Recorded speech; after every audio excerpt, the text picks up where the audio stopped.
Good afternoon, everyone, and welcome to the June Keys Penguin Habitat. My name's Michelle. I'm joined today with Frankie and 23 of our penguins. Now we have 20 adult penguins, 3 juveniles, and 2 of our juveniles are sitting front and center there, so you can see the differences between them. If you notice, when you look at their chest, they do not have that distinctive double black bar.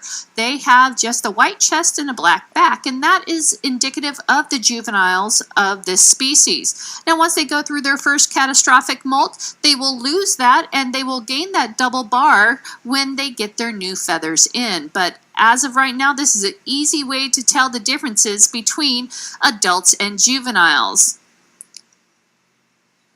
So here comes Heidi coming up on deck. Now, you may wonder how I can tell so easily who's who. Well, they have, number one, distinctive personalities, but what I'm actually looking at are those little bracelets that you see on the side of their bodies. Now, for the males have them on their right side, and the females actually have them on their left side.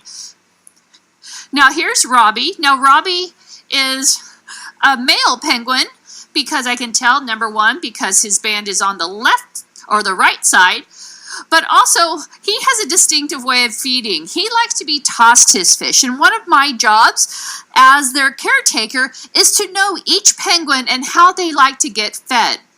Feeding a penguin is a lot like feeding a 3-year-old. Raise your hand if you know what that feels like. I see, yeah, raise those hands. I have 23 3-year-olds, and they maintain that 3-year-old status for their life. So you're looking at anywhere from 15 to 20 years of feeding a 3-year-old.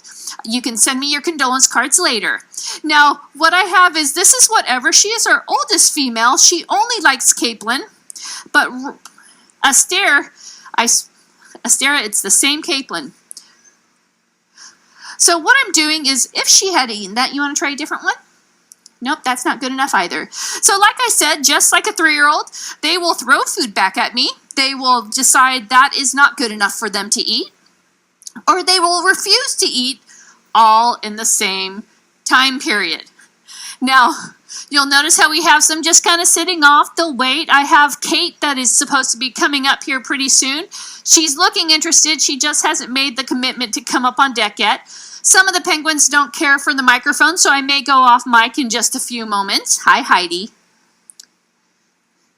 But if you notice, these penguins swallow their food whole, and that is normal. They can swallow a pretty large fish. Come on. Well, this is Roxy, so I'm actually going to go to Roxy, see if she wants to eat.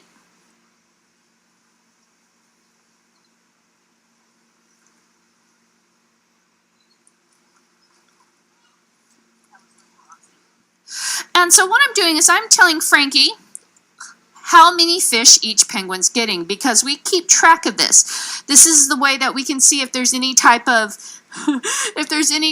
trends that we're seeing. Sometimes for a wild animal, they tend not to want to show when they're not feeling well. And one of the first ways that we can tell this is through their feeding records. What I'm going to do is, I'm seeing that Kate's looking a little interested. She's not a big fan of the microphone, so I'm actually going to go off mic for a few moments, come back on. But if you have any questions, think about them. You can yell them over. I'm sorry we don't have somebody on the outside with the microphone, but I can pretty much hear well if you are further back and not yelling into the acrylic. But I'm going to be off mic for just a few moments and come back on in just a little while.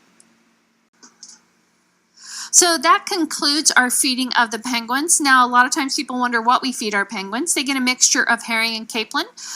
For the most part, each penguin likes one or the other. They will most likely not have both. With the youngsters, we try to still feed them both because we want them to have a variety, but sometimes penguins want what the penguins want, and we will allow them to make that decision. So certain things like capelin, herring is in the normal diet. They can eat up to about 50 different types of species of fish and invertebrates.